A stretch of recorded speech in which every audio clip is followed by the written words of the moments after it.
Architecture lecture series. We'll be getting underway shortly, but before we do, I'd like to bring you a short video that shows our college, the College of Arts and Sciences.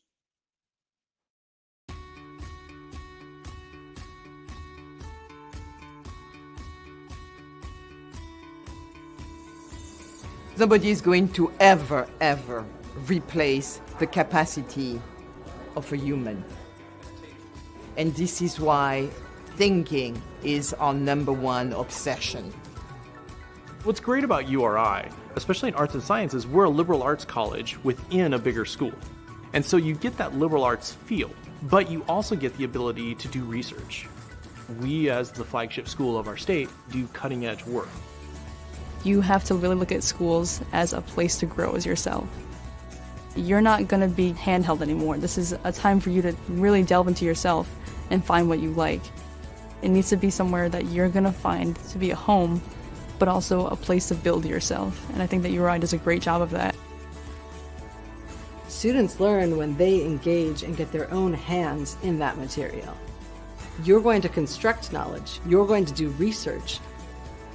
That's what creates transformative experiences. That's what creates people who are passionate about learning.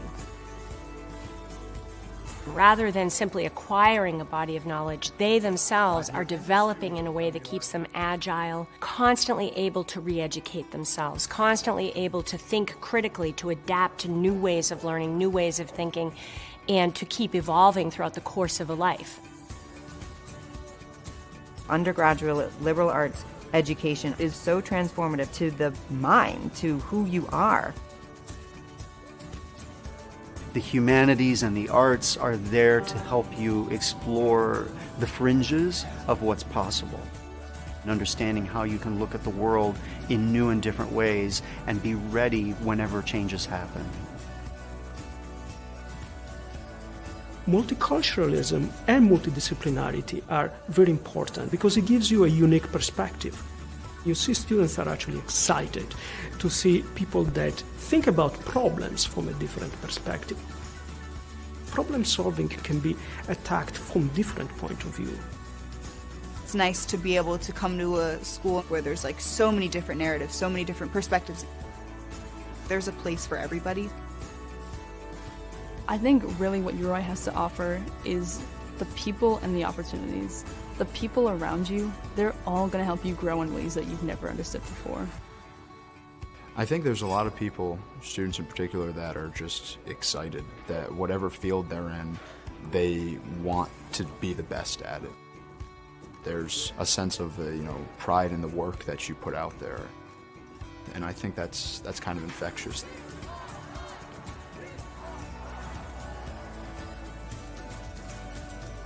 A College of Arts and Sciences education gives you the confidence to bring together all the strands that you value and apply them in ways that are fulfilling for you as an individual, but also resonate out. The thing that sets URI apart is that we as a faculty and as an institution ask our students not just what you can do, but who can you be? We're a small place, there's no denying that. I kind of think we're like a best kept secret.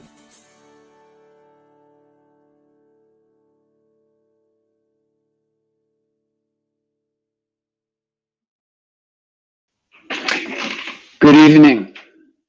I'm Will Green. I'm the chairman of the Department of Landscape Architecture at the University of Rhode Island. And I want to welcome you to the second lecture in our year-long series of lectures focusing on activism, equity, and environmental justice. Before we begin, I'd like to thank a few individuals who work in the background, and they assist us in making the series possible. They include Lisa Smolinski, who is our administrative assistant in landscape architecture, and students Lindsay Corsi and Miranda Hume, both seniors in our landscape architecture department. Leah Cooper of the Harrington School is also helping us produce and stream this lecture series. I also want to thank those who sponsor and support us. They include the College of Arts and Sciences, the university's libraries, the Department of Art and Art History, the Rhode Island chapter of the ASLA, Landscape Forums, and the G.P. Fiala Endowment. In this, our 28th year, we are asking our guests to speak on the topic of landscape architecture, activism, equity, and environmental justice. And we're asking them to share with us their ideas, methods, and strategies as they strive to achieve these important goals through their design projects. For a list of our series speakers, you can visit uri.edu, landscape architecture. And just a heads up, our next date will be October the 22nd, when we welcome 4 landscape architects from South Africa. One piece of logistics, our speaker will present, and members of the audience are being asked to submit questions by placing them in the comment column on their screen. Our students will be reading and selecting questions that we will ask our guest to respond to at the completion of her presentation. Now I will introduce our guest speaker, Autumn Visconti, Senior Landscape Architect at Martha Ingalls Group, BIG. BIG is a Copenhagen and New York-based group of architects, also with offices in London and Barcelona. They're designers, architects, builders, and thinkers who operate in the fields of architecture, urbanism, research, and development. The office is involved in projects throughout Europe, North America, Asia, the Middle East, and they're known and respected, a well-respected firm. Autumn is a licensed landscape architect and has been with the firm since 2017. She received her master's in landscape architecture from the University of Pennsylvania and a bachelor's in landscape architecture from Virginia Tech. Her work at BIG is associated with the East Coast Coastal Resiliency, East Side Coastal Resiliency, and Brooklyn Queens Park projects, their current projects. On these projects, she focuses on preparing cities and communities for climate adaptation. Work has included designing and developing climate adaptation, climate resilient strategies for U.S. Department of Housing and Urban Development with the Rockefeller Foundation's 100 Resilient Cities Challenge. She's also worked on Rebuild by Design and Mississippi River Delta Changing Course competitions. Prior to joining BIG, she worked for James Corner Field Stations, West 8, and Land Design. And in all of these offices, she's focused almost entirely on coastal resiliency projects. She's been a lecturer and a critic at the University of Pennsylvania and Parsons School of Design. She's on the advisory board of the College of Architecture and Urban Studies of Virginia Tech. She's a presenter and contributor to the Waterfront Conference Waterfront Alliance. And I want to introduce or welcome Autumn Visconti.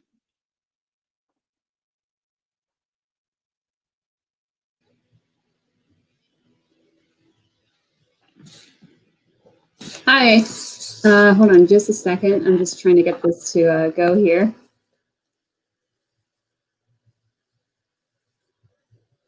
Great. Sorry about that.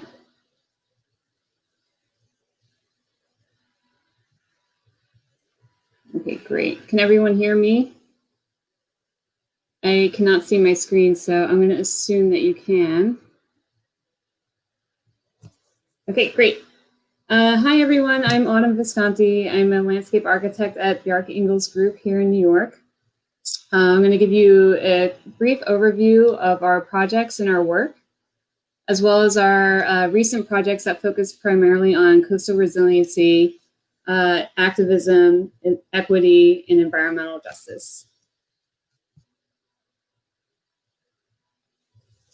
We have more than 500 architects, designers, landscape architects, and urban planners stretched across 3 offices, with a new office that just opened in Barcelona last year.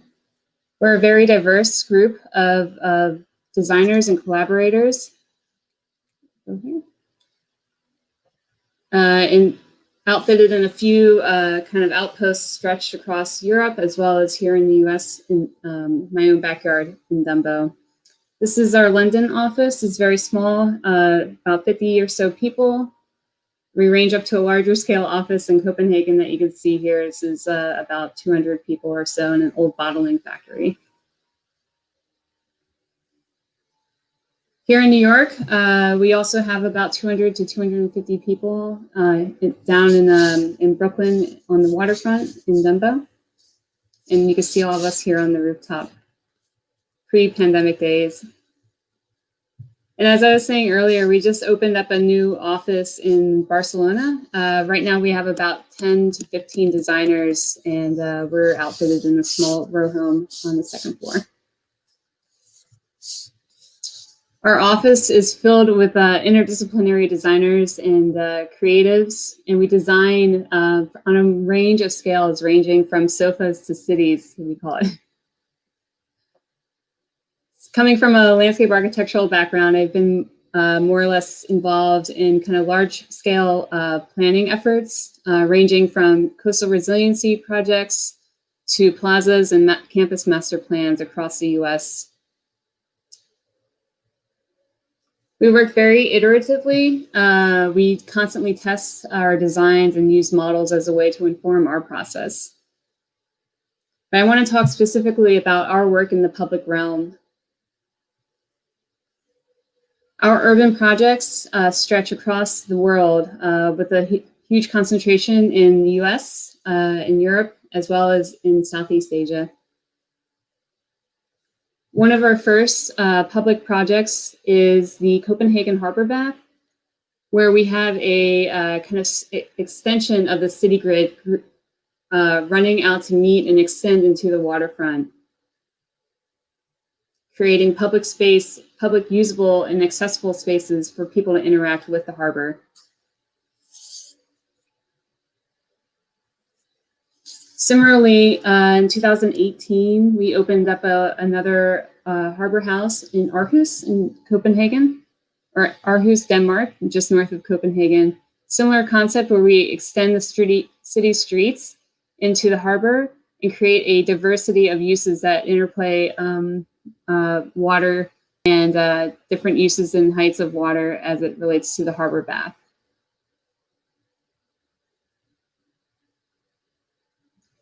So water to us is a precious natural resource that we love to treat as an amenity and bringing people to connect with nature. Another large kind of open public space project that we completed is the Superkillen Master Plan. It's also located in Copenhagen.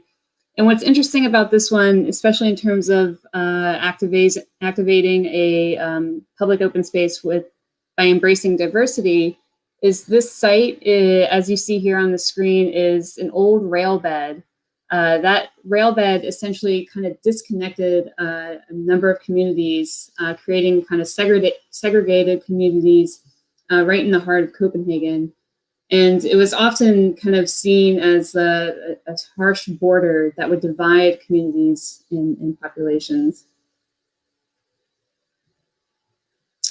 And today we kind of built on top of the railbed platform, uniting the communities into this grand open space that really celebrates the diversity of the different ethnic groups surrounding the park. You can see here a kind of plan of the park where we have the red market, red square, black market, and green park, where we intersperse furnishings from all over the world throughout the entire park and plaza.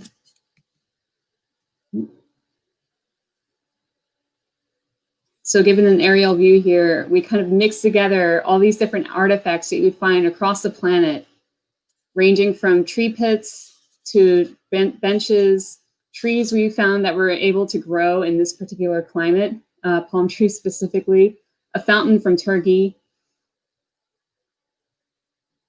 playing on an undulating kind of topography and giving kind of a form to the paving and textures of different surfaces for people to play and ride their bikes on. And really pulling together this collection of different seating and furnishings, showing how people can interact throughout the Super Kiln Plaza. And really embracing multiple heritages across the site. So this isn't your typical park where you have one standard bench or one kind of furnishing element or one kind of trash receptacle.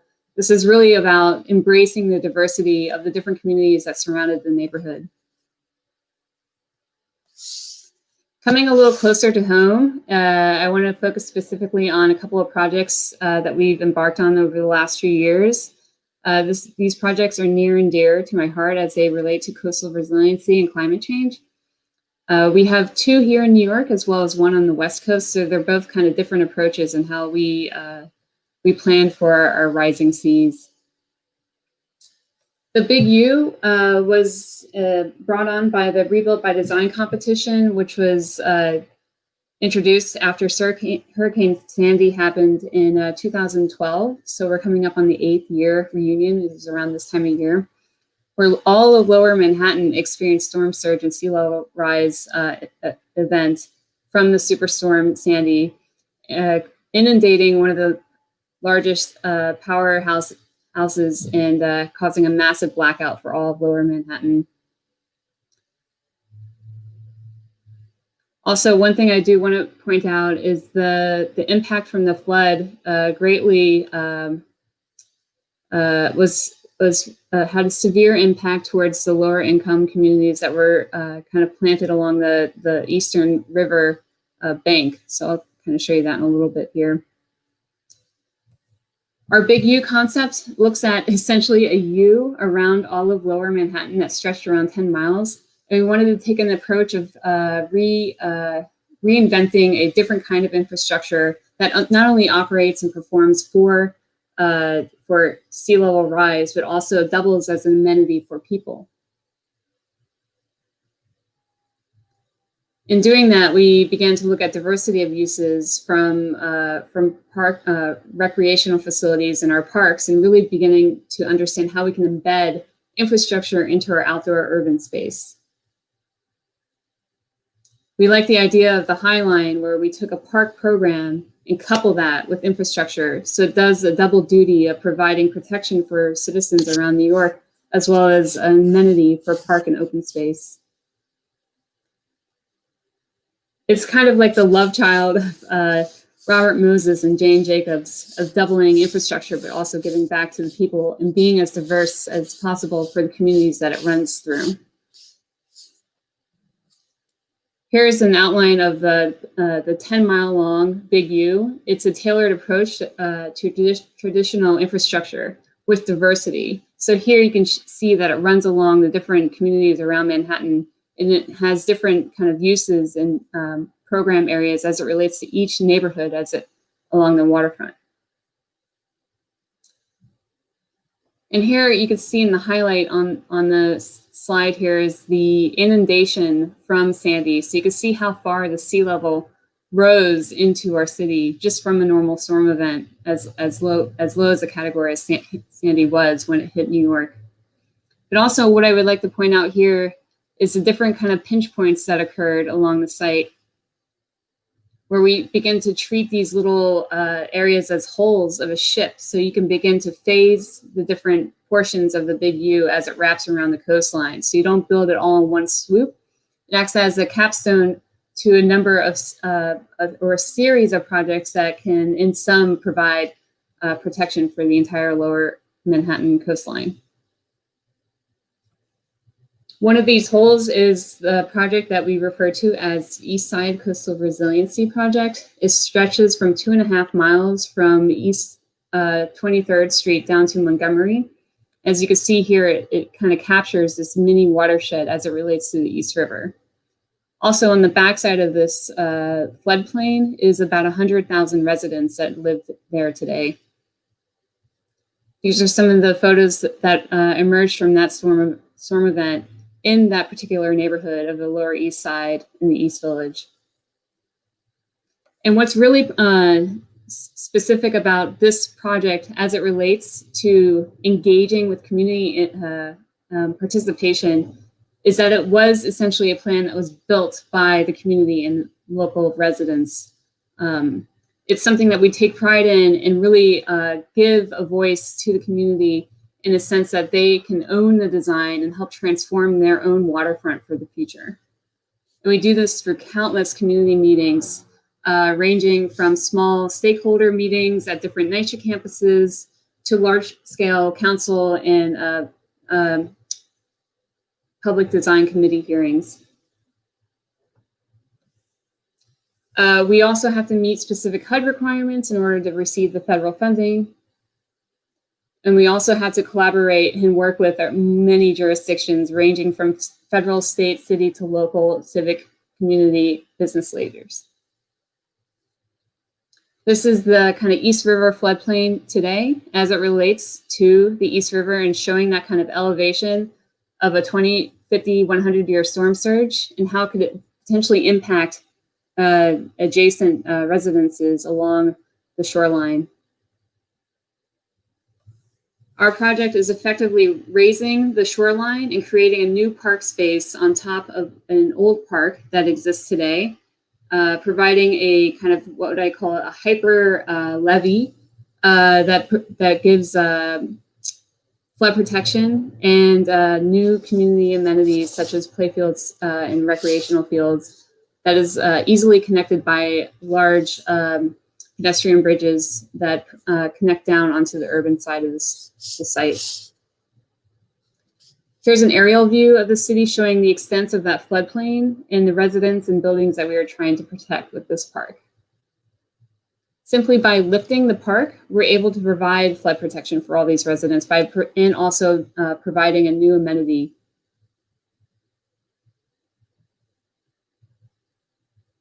We also designed a number of our park buildings or facilities, and we wanted to celebrate the idea of the different range and diversity of colors along the park and using it as a signage and wayfinding device. So the southern end of the park would relate to more of the cooler colors of the color spectrum, and the northern end of the park would relate more to the warmer colors.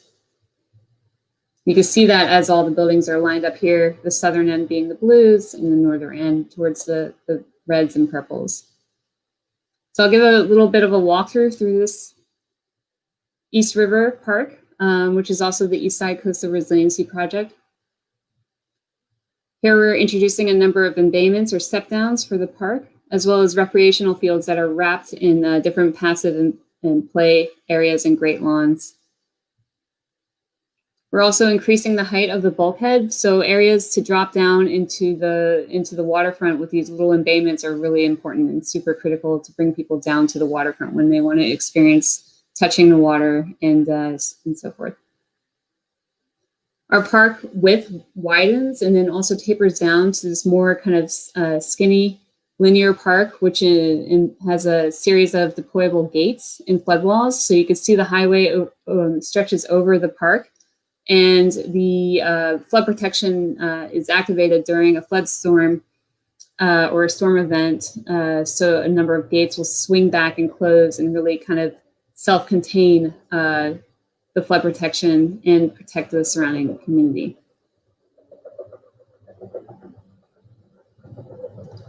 Also, a huge component of our design was a number of pedestrian bridges as they stretch over the existing highway and bring users into the park with this grand and inviting entrance that's completely accessible. So coming from the urban side, you're greeted to a variety of park programs and amenities as soon as you cross over the bridges and enter and arrive into the park.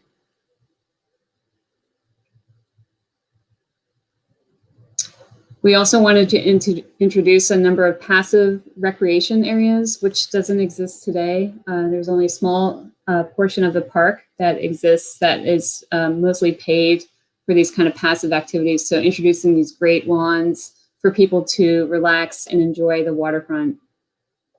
Also introducing a new notion of nature play for residents and youth to kind of interact with more naturalistic features and play with objects that are not typically found in your city playgrounds. And also providing amenities such as tennis and recreational fields.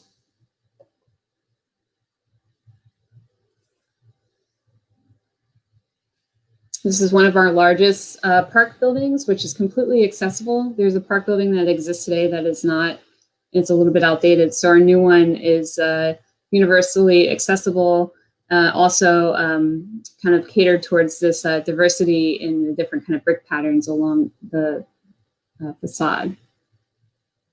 So here you can see the proposal at the park. We will break ground in this winter, later, or this spring. And effectively, the park is raised so it provides this flood protection for the city. And it will be a phased construction approach, concluding in about 2025. While the park performs as flood protection, we also have a series of gates and deployables that will lock and tap into the kind of upper holes of the ship.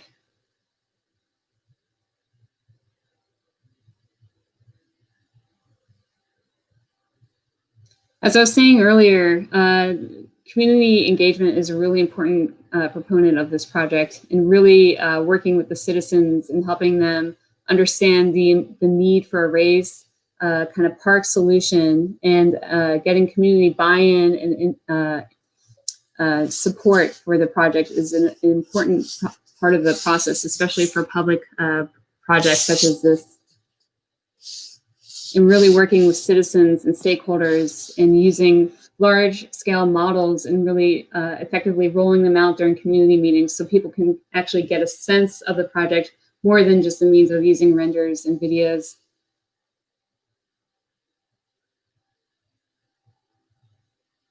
And we've met countless number of times. I think we're arranging up to about 500 different community meetings over the last 3 to 4 years.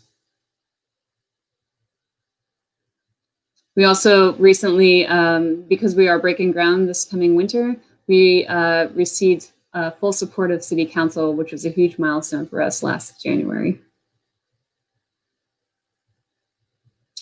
Flying over to the West Coast, we participated in a similar kind of design competition, similar to Rebuild by Design, but it was called Resilient by Design. And we looked at the San Francisco Bay Area, which is kind of super complex in terms of climate change and environmental risk factors, including landslides as well as earthquake threat and hazard areas. And a lot of the San Francisco Bay Area has also been reclaimed waterfront. For our community engagement process, we designed a series of these little kind of stickers of different program activities that people can paste onto various maps and boards around their community. So where do they envision having the next kind of community market or kayak launch? So we use this kind of method as a way to visually communicate different program areas and relate it to the site or neighborhood for many people. We also, since we love models, we use models not as a fixed way to propose a design solution, but as a movable component that people can play with and move around and create new environments by hand. Together with working with the community of the San Francisco Bay Area, we developed a proposal for Islayas Creek, which was once a thriving creek and watershed entering into the San Francisco Bay.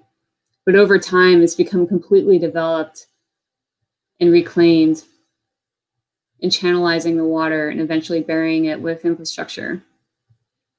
So rain and flood events happen quite often. And here we have to start planning how to effectively relocate some of these users and program areas outside of the floodplain. Oop, sorry about that. And introduce new ways to grow.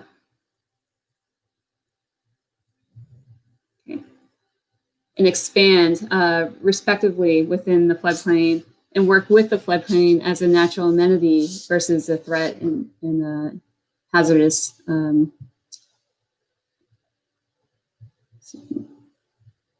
Okay. So here you can see a view of one of the locations within the floodplain where you see a number of pedestrian bridges that are really respecting the waterfront's edge, really embedding the need for and using wetlands as a way to kind of absorb different storm and rain events, but also looking at how this space can be activated and still used in a rain event as well.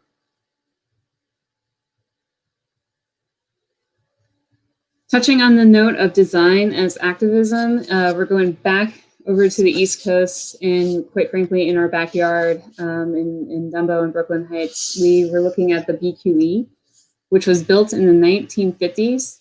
It's this triple-decker highway infrastructure project that was effectively designed and laid out by Robert Moses.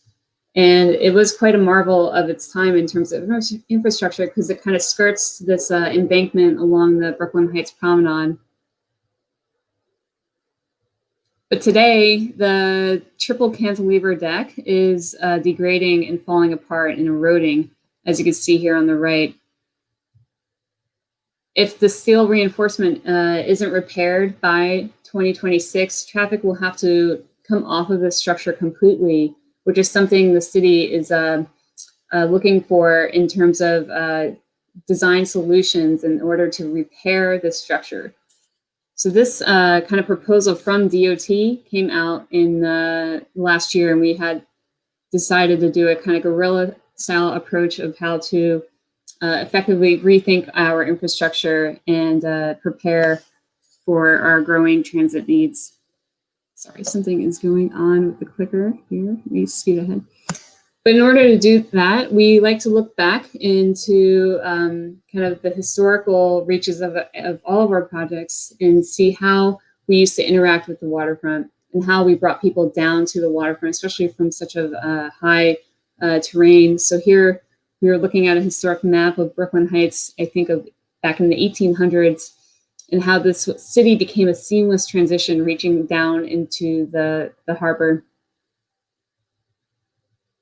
So looking at this similar section of the existing triple height cantilever today, we have the Brooklyn Heights Promenade, which is a linear park that is kind of cantilevering out over the 6-lane highway.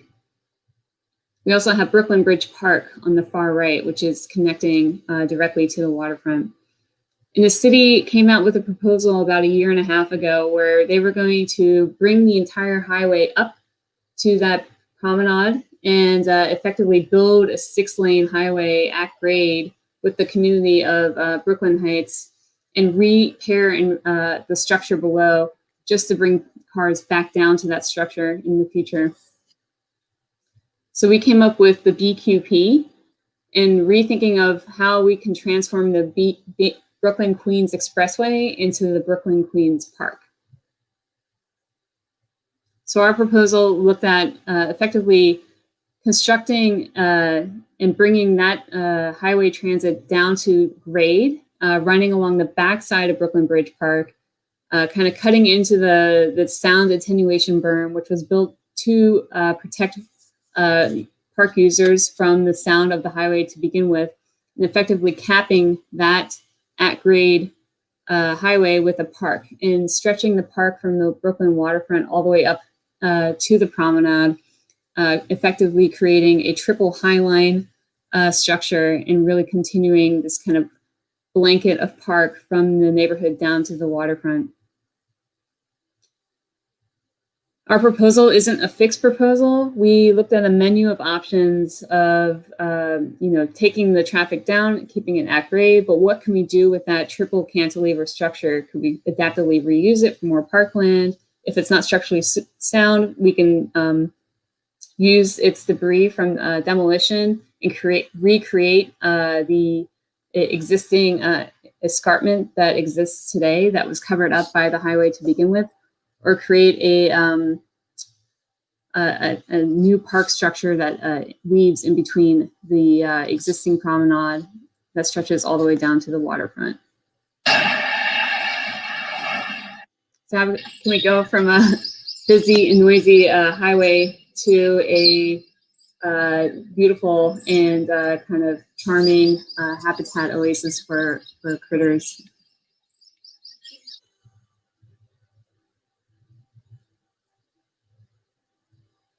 This is kind of a section perspective looking at the highway as it exists today. And you can see Brooklyn Bridge Park to the right. How we would expand and slightly cut into the backside of the Brooklyn Bridge Park in berm, cap it, and grow the park over the highway. Phasing for this kind of infrastructural approach is really important for us. We began to look at how to bring cars down at grade in a stepped phase-by-phase approach until we were ready to bring traffic all the way down to the ground floor and cap it with a park. Our proposal was completely done pro bono. We worked with the community in terms of rolling it out and kind of showing it as an alternative option that would effectively be just as cost effective as the city's proposal of bringing the temporary structure above the highway itself. So this was about 1.5 years ago when we presented at a local town hall our design approach, which was pretty well received at the time, to the point where the mayor's office decided to kind of challenge the city's approach, and the mayor hired a task force to assess options for the new BQE structure, whether it's going to run at grade, run through a tunnel underground, or be repaired in place. But since COVID has broken out, that effort has been kind of on hold, but we have been kind of staying in touch with the different council members as well as the community stakeholders in order to keep this vision alive. After we announced our proposal to the public, we started working with the designers of Brooklyn Bridge Park, which is Michael Van Valkenburg Associates. And we began to look at how to expand this notion of a park from the existing kind of berm today all the way up to the promenade. So here, this is kind of a photo from the promenade looking down towards the park. You can see a lot of the utility facilities are kind of embedded on the backside of the park. And with our proposal, we would cap over and extend this notion of the park up to the promenade level, and it really continue and grow the park into the neighborhood. This is the view on one of the piers in the park, looking dead on to the triple cantilever structure and how that can extend down and become a park. And also rethinking how different streets, which currently cross under the BQE structure today, can begin to be opened up to this more inviting entrance to our waterfront.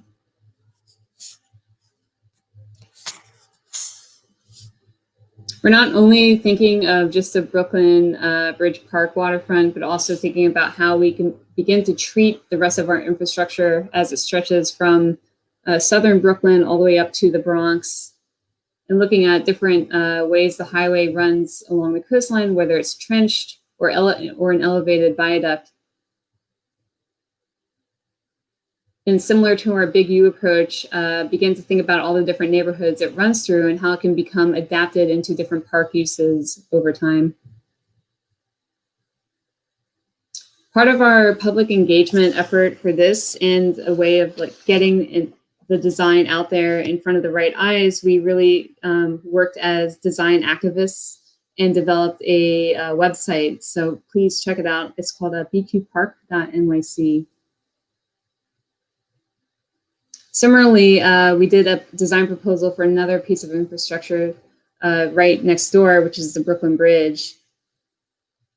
And today the bridge is super overcrowded. This was pre-COVID time, But on a typical Wednesday or weekday afternoon, you could see that just there's swarms of people that are just using the bridge, and it is a little bit overcrowded just by pedestrian uses as well as vehicular traffic.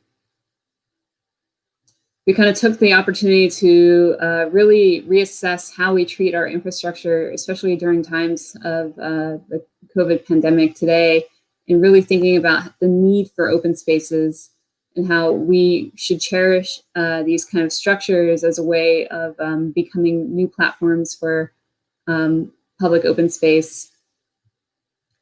The city is also reducing the demand of vehicular traffic by introducing congestion pricing. This will effectively take a lot of cars off of the BQE and off of the Brooklyn Bridge, and the traffic will be absorbed through other bridge connections into Manhattan. So this is the Brooklyn Bridge today. It has kind of 6 lanes of traffic on the bridge or road deck, and a very narrow shared pedestrian bike path kind of on top on this little skinny boardwalk. So that's why it's continuously congested with users, especially people who are walking from downtown Manhattan into Brooklyn. And our vision looks at separating and reimagining the future of mobility by introducing autonomous vehicles and adapting this kind of ethos of using autonomous vehicles in our urban environments and providing the space they need in order for them to move through our city streets. And so we designated the northern side of the bridge to autonomous vehicles that can run in both directions, as well as a kind of commuting bike lane. And on the southern side of the bridge, we looked at completely transforming that and adaptively reusing it for public open space. So we call it the Sky Plaza, and then also continuing the connection up to the pedestrian boardwalk above.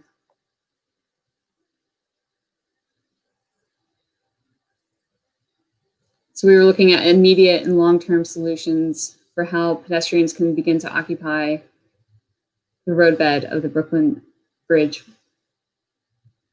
And especially how these moments of where it comes into downtown, instead of segregating the different communities from one another, how we can begin to open up and create new parkland for communities to enjoy. Okay, I'm going to try to wrap it up soon, so I'm going to go through the one of our most recent proposals, which I was actively involved in leading, is called Biodiversity. It's a master plan for Southeast Asia island in Malaysia, off the coast of Penang.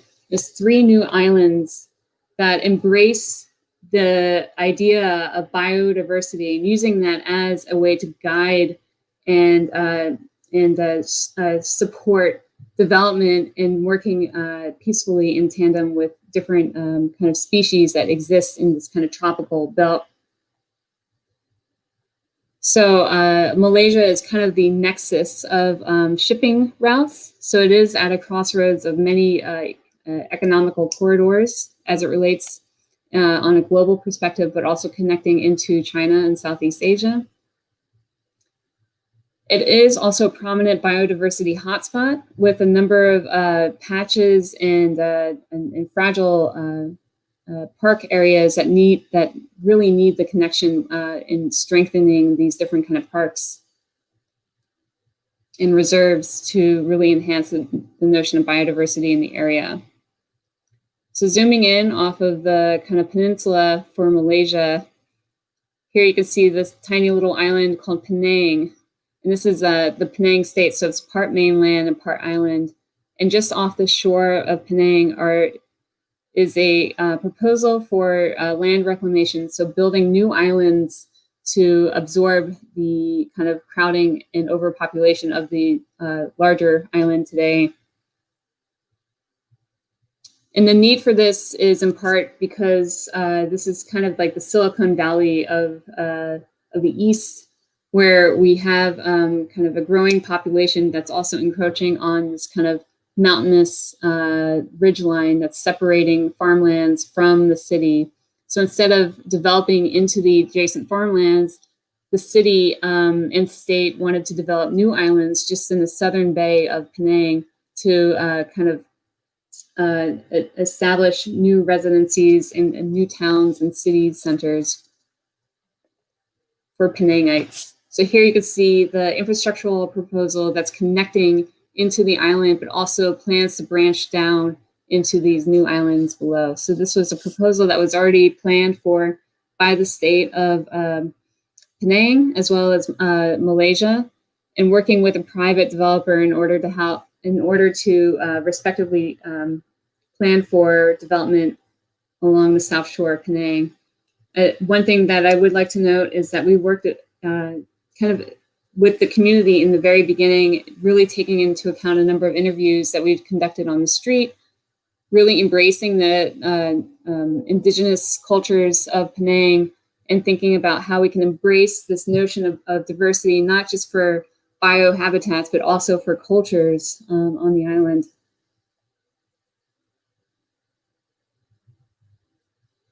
So the traditional proposal was introducing highways that would eventually become this kind of roadmap for new development in the future. So this was the baseline master plan that we were invited to react to. And this was a design competition that we were introduced and were invited to compete against Foster and Partners, Takuna Frenchman, as well as UN Studio. But we wanted to take a step back and learn from the land, from the local mangrove reserves, as well as the coastal beach habitats in nearby rainforests. And embracing the notion of human diversity and learning from the history of Penang. And then also learning about how development has sprung across the island and hasn't really been respecting the natural boundaries of our land. So together we looked at the environment, the community, and responsive density in order to provide our proposal, which nests this idea of natural habitats with urban development, blending them together to create these urban lily pads that would develop into the southern bayfront. We also wanted to develop a carbon neutral kind of footprint for the design and construction of the site, as well as increasing 200% the habitat for species and diversities across the region, but also increasing economic value as a result of these two components. So beginning with the island footprint, we began to break it down into these different neighborhoods and districts, and really embracing how the different neighborhoods can become micro neighborhoods, sorry about that become completely walkable over time. And each neighborhood would have its own kind of unique feel and sense of community. By working within the 12 principles of our sustainability goals, we began to look at how traditional land reclamation should be opposed in the most part because it's very detrimental to marine habitat. So how can we reduce the need for landfill? So we began to, with our concept of the land frame, rebuild the outer rings of the island first, and you fill those kind of areas in between with underground uses for transportation. We also really paid attention to the habitats and shorelines along the waterfront and provided new homes for a number of species and populations, specifically some of the sea turtles that exist there today. And then also thinking offshore and providing more increased habitats for marine biology, and effectively looking at this kind of transect from upshore to offshore solutions. We also use the idea of habitat corridor bridges, connect onto the land and really connecting habitats from the mainland to the island, and then providing an ecological buffer and a performative landscape around each of these districts. Our street grids are responding to the aerial wind corridors to provide effective cooling. And then thinking about the walkable city, so everywhere in your neighborhood is within 5 minutes. And then really embracing the notion of a urban mosaic and biodiversity. Each neighborhood, we designed a architectural icon, kind of like a landmark kind of centerpiece for each district. You can see here across this map, so we can go through this rather quickly here. Looking at how our underground systems are mostly a footprint for infrastructural utility lines as well as transit corridors, and using the surface of the island for habitat creation and development. And really thinking about the future of transportation, primarily with robots and autonomous vehicles. There's a phased approach. Each district has its unique identity, from kind of a sports utopia to a more kind of maker's park for development, research and development, to kind of more serenity and wellness neighborhoods that focus on kind of living embedded in nature, to a more civic kind of complex development for our government centers on the island. And also returning to traditional practices of fishing and introducing a canal kind of district for local fishermen to kind of occupy and make their new home. The island is tied together by a water square, which has a number of markets and kind of venues or concert venues and museums. And they kind of frame this urban heart of the island as kind of the blue heart or the blue kind of center, so people can take their boat into the island and kind of moor it and arrive at their destination. On the southern coast, there's 3 more districts. One was an entertainment district, an urban arts district, as well as a spiritual district, in which we designed a mosque that sits on the ocean front. That was just one of the islands, and we had a similar approach for our second island, where the heart of that island is the bamboo beacon, where we kind of developed this convention center to draw people into the heart that's also responsive to the waterfront by embedding and supporting its the surrounding land with this kind of mangrove habitat. And then the last island is the Laguna, which is kind of more oriented for smaller scale development in residential units, with the little island heart of a marina. So we call it the small blue heart.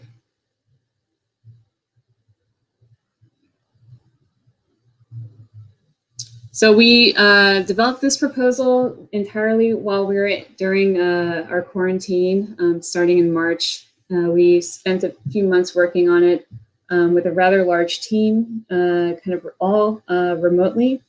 And we recently found out in July or August that we won the competition. So we will be leading the master plan development for these islands into construction later this year. Okay, and thank you so much for having me, and I will open it up to any kind of questions. So I'm going to stop sharing my screen here. Am I back on? Yes. So we've received a few questions, and I'm going to ask, and we'll see if any other questions come in.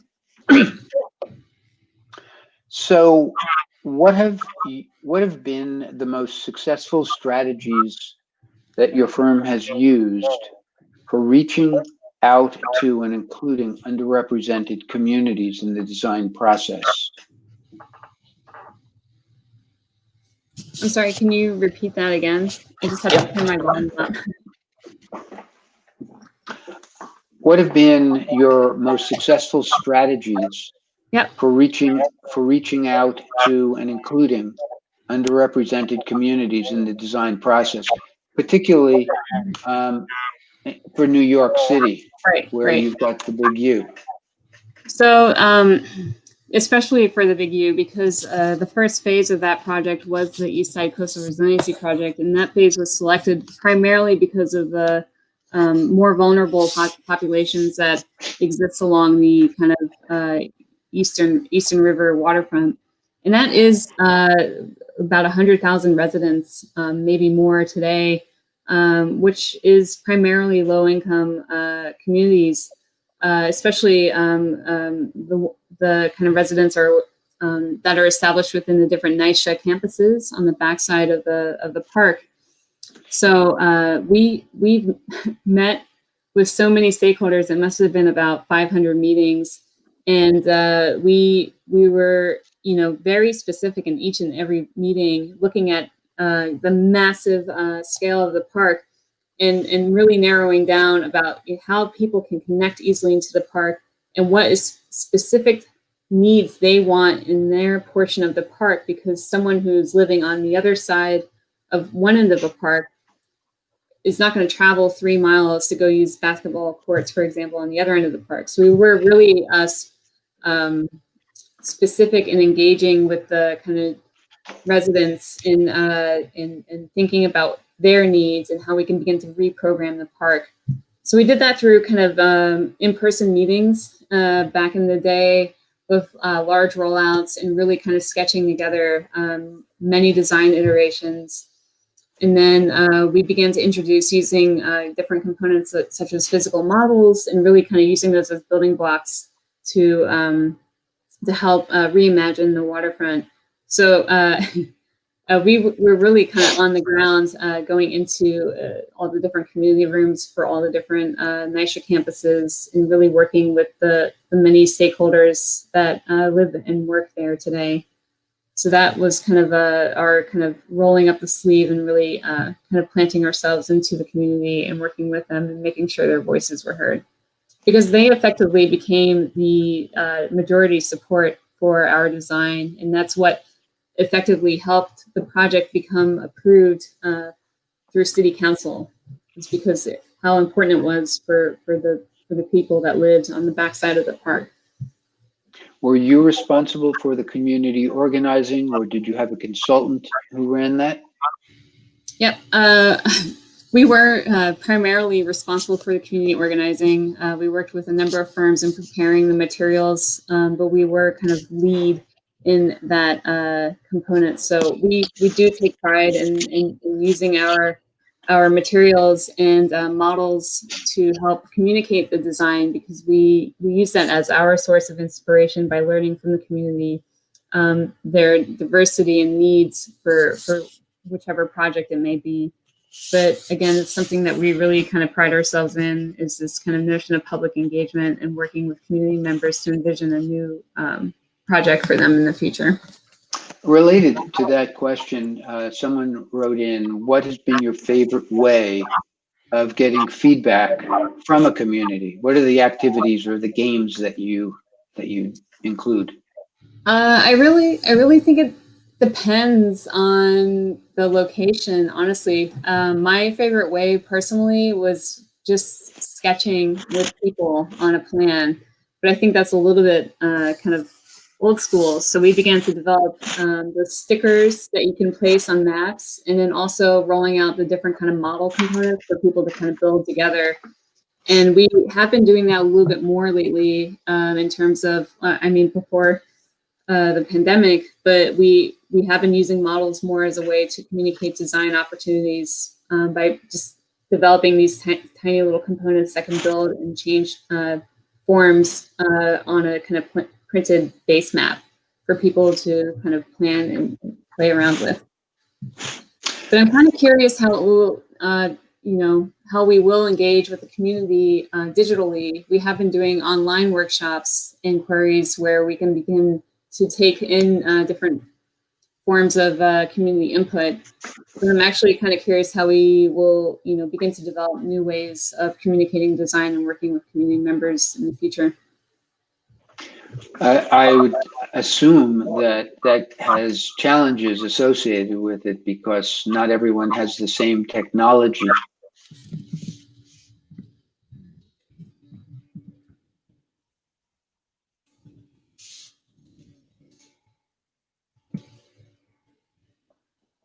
I assume you didn't hear that.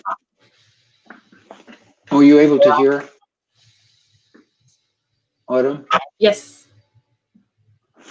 Were you able to hear the comment or no? No, not the latest one. I was just mentioning or asking whether or not the digital public engagement has challenges associated with it, because not everyone has. Yeah, it just has your normal digital challenges, but it has been pretty engaging. I think I think we all feel the same in terms of kind of getting a little bit digital fatigue. So it's really important to kind of communicate the design more than just over the screen, whether it's mailers or anything, you know, that's taking people off of the screen and conversing over it through old-fashioned telephone. But I think nothing too challenging that we haven't already faced today.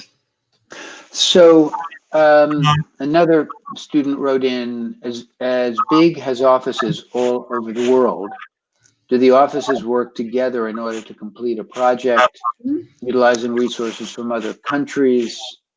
And if so, what was the most successful interaction that you had or involved in? Yeah, we work, especially for the landscape group, because we're a very small group within the kind of bigger architecture office. We do collaborate with the other landscape group, which is about the same size as us in New York, the one in Copenhagen. We used to have transatlantic meetings to kind of discuss our work and kind of brainstorm ideas before, but we have, you know, kind of our own kind of territory projects here in the Americas, while the Copenhagen office has their own kind of territory projects over in Europe. We've been splitting work over in Southeast Asia just because of the time zone difference. Someone else asked, what was the inspiration for placing a park over the highway in Brooklyn, or in the FDR Drive over that? Our inspiration, you said? Yes.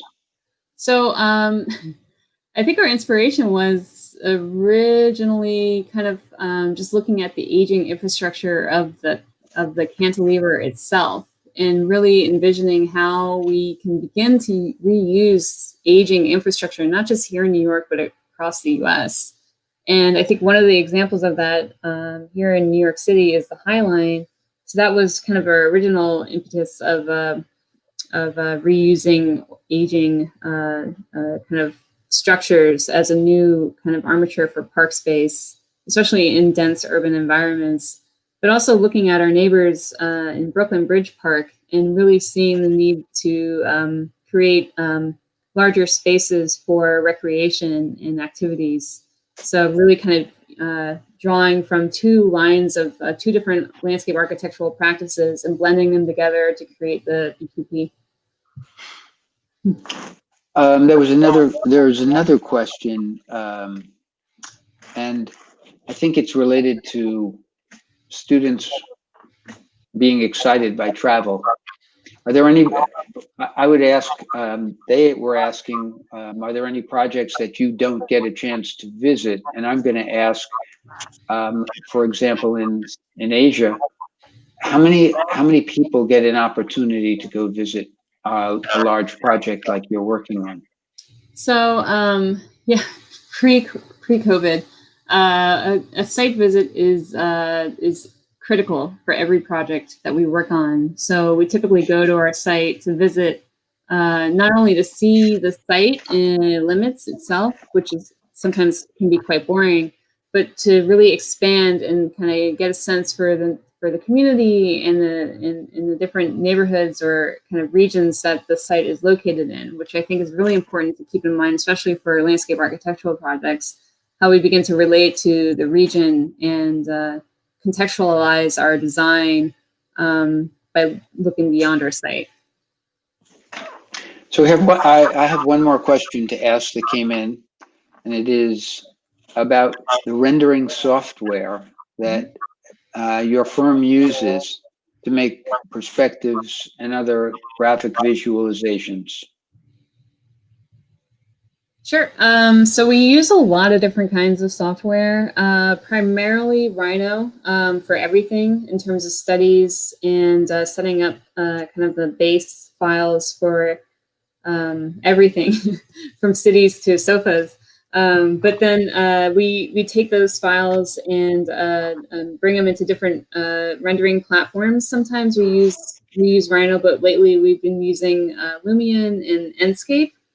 Enscape has been really helpful because you kind of take this finished design model, you can use it to test design iterations, and it becomes very lifelike. It almost looks like a video game when you're using that, and then using that as the base for renderings, as well as using those materials to create animations. And what I've noticed lately, especially now with a number of our projects that have sprung up during the pandemic, and this relates back to communicating our design intent, is the use of animation.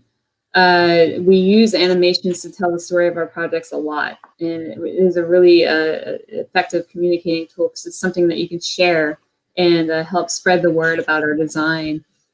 So that's something we've been transitioning into more and more, is learning different animation tools. Well, I don't have any more questions to ask. So I want to thank you for this really great presentation this evening and being patient to answer questions. I think it's wonderful that we were able to set this up and that you're here despite COVID-19. So I want to thank you. I want to thank our help, our assistants, and our audience for participating as well. And I look forward to seeing, or not seeing, but maybe seeing some of the people in our next lecture on the 22nd. So thank you. Great. Thank you very much, everyone. And I know I ran through it pretty fast. So if you have any questions, please feel free to reach out to me. I'd be more than happy to talk to you about some more of our work. Thank you. Okay. Thank you.